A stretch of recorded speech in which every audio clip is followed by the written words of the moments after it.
Hello students, Sunita Sinha के इस channel में आप सभी का स्वागत है।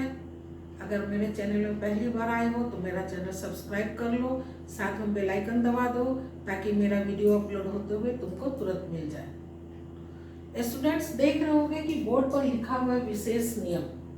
ये विशेष नियम किस बात के लिए? तो घबराओ नहीं, ये विशेष नियम है क्रिया के लिए। क्रिया में लिंग, वचन और जो पुरुष है वो निम्नलिखित वाक्य में लिखते समय 3 नियमों का पालन करना पड़ता है।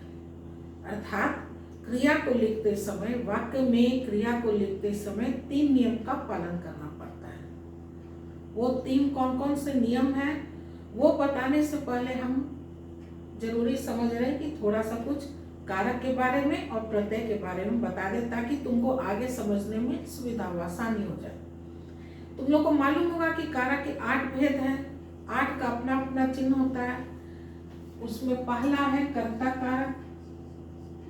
कर्ता कारक का चिन्ह है ने और कर्म कारक का चिन्ह है को। कर्ता का ने और कर्म का को, ये 2 यहाँ पे हम बताएंगे। ये दोनों का प्रयोग यहाँ होगा। ये हो गया कारक का। दूसरा है प्रत्यय। थोड़ा सा पुनरावृत्ति कर देते हैं, याद दिला दे रहे हैं। प्रत्यय किसे कहते हैं? वे शब्दांश जो शब्द के पीछे जुड़कर उसके अर्थ में विशेषता ला दे या फिर उसके अर्थ को ही बदल दे। 2 काम करता है। जब भी उपसर्ग या प्रत्यय किसी शब्द के साथ जुड़ता है, प्रत्यय पीछे जुड़ेगा और उपसर्ग आगे जुड़ता है। प्रत्यय पीछे जुड़ेगा, उपसर्ग आगे जुड़ेगा। तो जब भी प्रत्यय या उपसर्ग किसी भी शब्द के साथ जुड़ता है तो ये 2 काम करता है। या तो उसके अर्थ को ही पूरा बदल देता है या फिर उसके अर्थ में विशेषता ला देता है। तो यहाँ जो है, यहाँ प्रत्यय काम करेगा, उपसर्ग का काम यहाँ नहीं है। कर्ता का काम है, कर्ता का ने चिन्ह, कर्म का को चिन्ह और प्रत्यय। जब किसी शब्द के साथ प्रत्यय जुड़ा रहता है तो उसको कहते हैं कारक, कारक सहित। अगर शब्द के साथ कारक का ने चिन्ह लगा हुआ है तो उसको कहेंगे कारक सहित। सहित का मतलब ही हो गया साथ, यानी कारक का चिन्ह इसके साथ है। और अगर शब्द के साथ कारक का चिन्ह नहीं हो, कैसे लिखें? कारक का चिन्ह नहीं हो,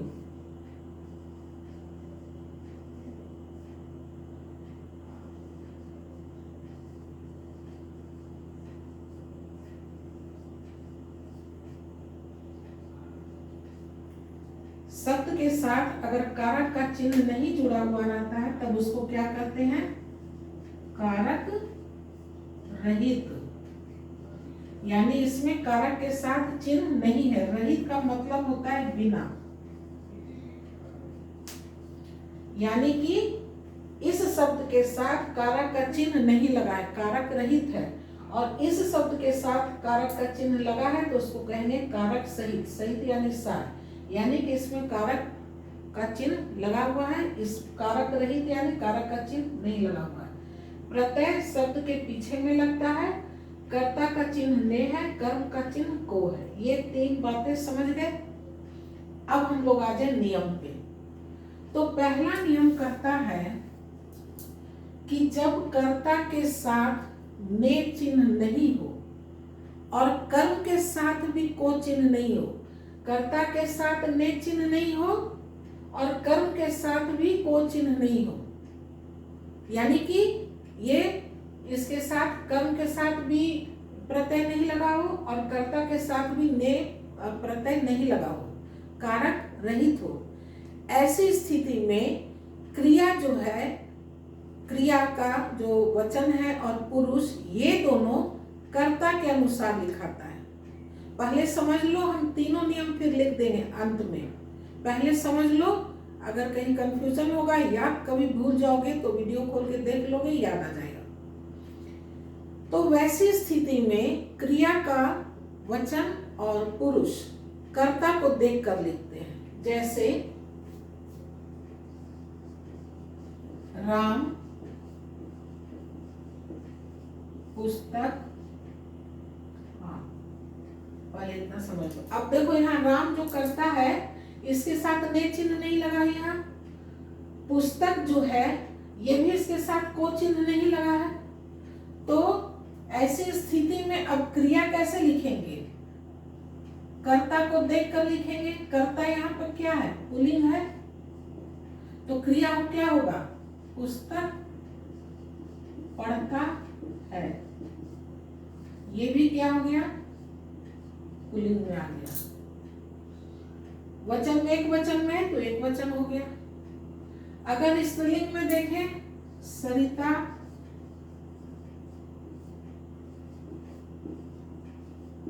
पुस्तक, इसमें भी कर्ता के साथ ने चिन्ह नहीं लगा है, कर्म के साथ भी को चिन्ह नहीं लगा है, तो क्रिया कैसे लिखाएगा?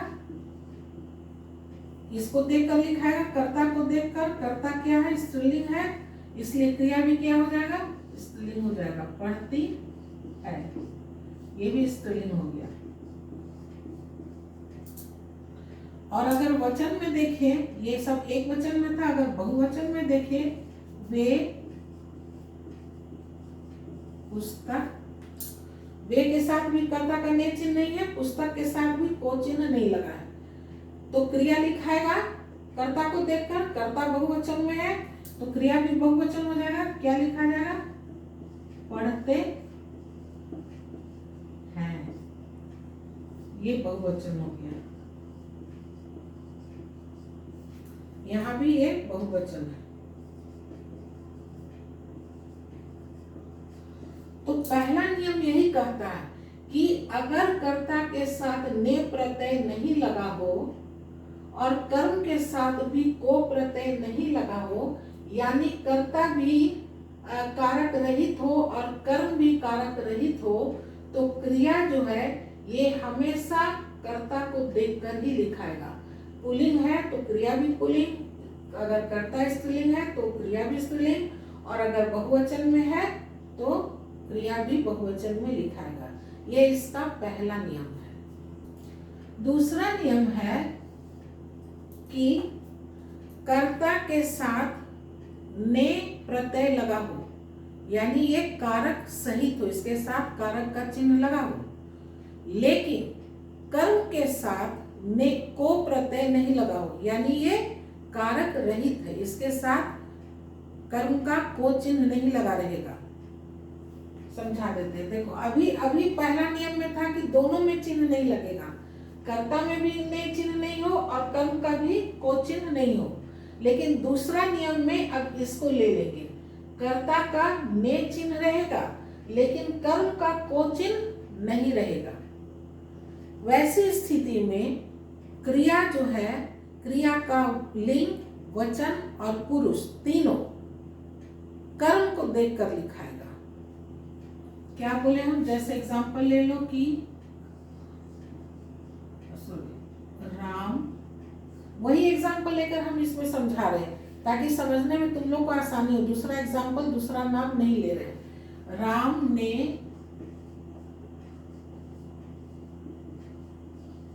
पुस्तक पढ़ी, ये हो गया कर्ता। कर्ता के साथ ने चिन्ह लगा है लेकिन कर्म के साथ को चिन्ह नहीं लगा है। उसमें दोनों में नहीं था, अब इसमें एक में लगा दिए। कर्ता के साथ ने चिन्ह लग गया, कर्म के साथ को चिन्ह नहीं लगा है। तब क्रिया का जो लिंग, वचन और पुरुष, ये तीनों जो है ये कर्म के अनुसार लिखाएगा, इसके अनुसार लिखाएगा। अब कहोगे कि यहाँ पढ़ी लिखे हैं, पढ़ी क्यों लिखे हैं? क्योंकि पुस्तक जो है ये स्त्रीलिंग शब्द है, पुस्तक स्त्रीलिंग शब्द है, इसलिए क्रिया जो है ये कर्म को देखकर लिखाएगा। पहले वाले में कर्ता को देखकर लिख रहे थे, अब इसमें कर्म को देखकर लिखेंगे। राम ने पुस्तक पढ़ी, राम ने पुस्तकें पढ़ी, बहुवचन में हो गया। ये एक वचन था, बहुवचन था, और स्त्रीलिंग। अच्छा, अगर इसका स्त्रीलिंग कर दे तो हो जाएगा राम ने ग्रंथ पढ़ा। अब ये जो ग्रंथ है ये पुल्लिंग शब्द है, इसलिए पढ़ा हो गया। पुस्तक स्त्रीलिंग शब्द था तो पढ़ी हो गया, बहुवचन है तो ये भी बहुवचन में हो जाएगा, पढ़ी। राम ने पुस्तकें पढ़ी, राम ने ग्रंथ पढ़ा, सरिता ने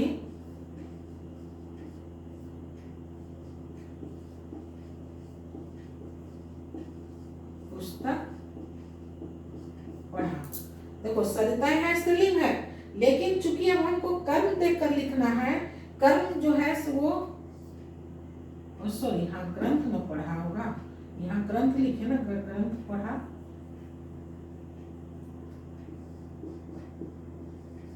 हाँ ग्रंथ पढ़ा। अब यहाँ चूंकि स्त्रीलिंग है फिर भी यहाँ पढ़ा लिखे हैं, क्यों? क्योंकि ग्रंथ जो है ये पुल्लिंग शब्द है, इसलिए सीता ने ग्रंथ पढ़ा। यहाँ इसको देखकर नहीं लिखे, कर्ता को देखकर, कर्म को देखकर लिखाएगा। कर्म चूंकि पुल्लिंग शब्द है इसलिए ये पढ़ा।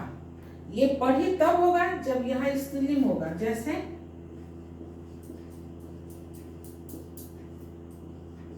सरिता ने पुस्तक पढ़ी।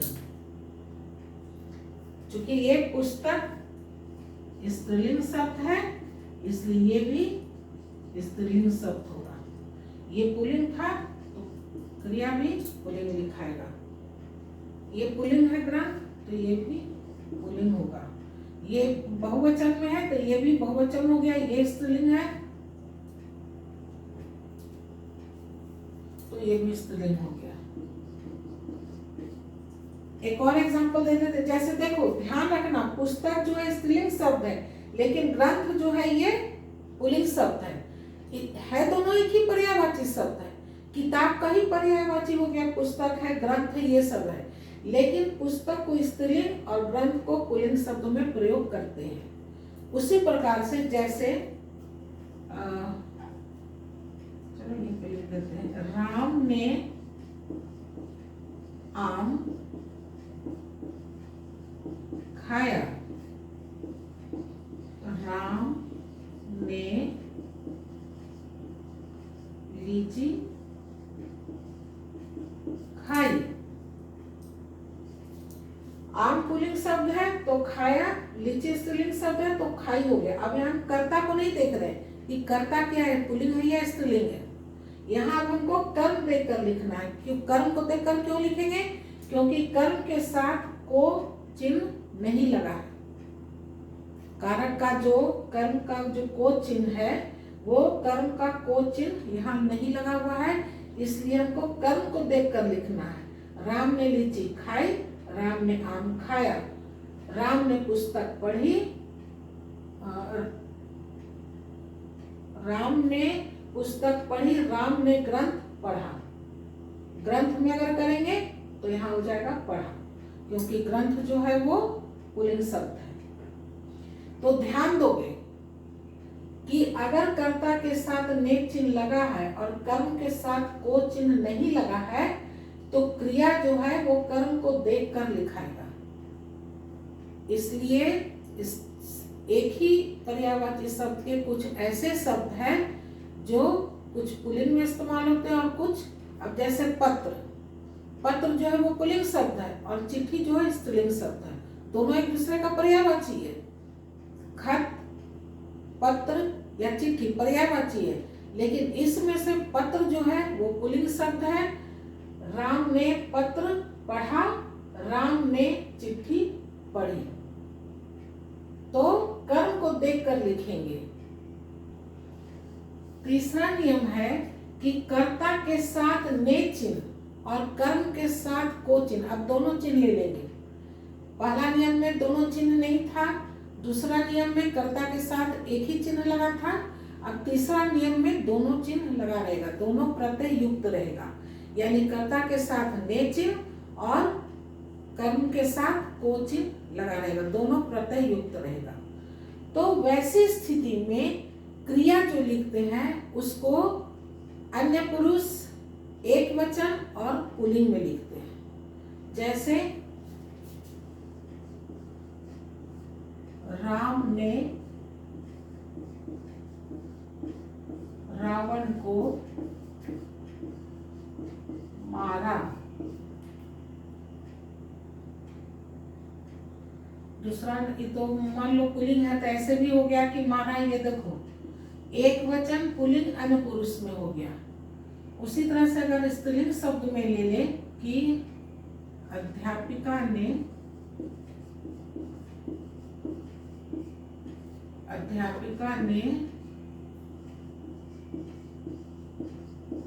सरिता को मारा। यहाँ तो पुल्लिंग है तो खैर लगेगा कि जैसे कि पुल्लिंग है इसलिए मारा हो गया, लेकिन यहाँ तो मारा नहीं, मारी होना चाहिए था, क्योंकि अध्यापिका है तो मारी है। लेकिन यहाँ कर्ता के साथ ने चिन्ह और कर्म के साथ भी को चिन्ह लगा हुआ है, दोनों चिन्ह युक्त है ना। युक्त यानी साथ है, कारक सहित है, दोनों के साथ कारक का चिन्ह लगा हुआ है। तो जब दोनों चिन्ह लगा रहेगा वाक्य में, तो क्रिया जो है हमेशा अन्य पुरुष, एक वचन और पुल्लिंग में लिखाएगा ना। अब हमको इसमें कर्ता को देखना है और ना ही क्रिया को देखना है, किसी पे ध्यान नहीं देना। क्रिया सिर्फ आंख मूंद कर अन्य पुरुष, एक वचन और पुल्लिंग में लिख देना। यही है विशेष नियम। क्रिया के 3 विशेष नियम है वाक्य में लिखने के, जो तीनों नियम बता दिए। अब हम इस तीनों को लिख देते हैं ताकि पढ़ के भी समझ लो और आसानी हो जाएगा।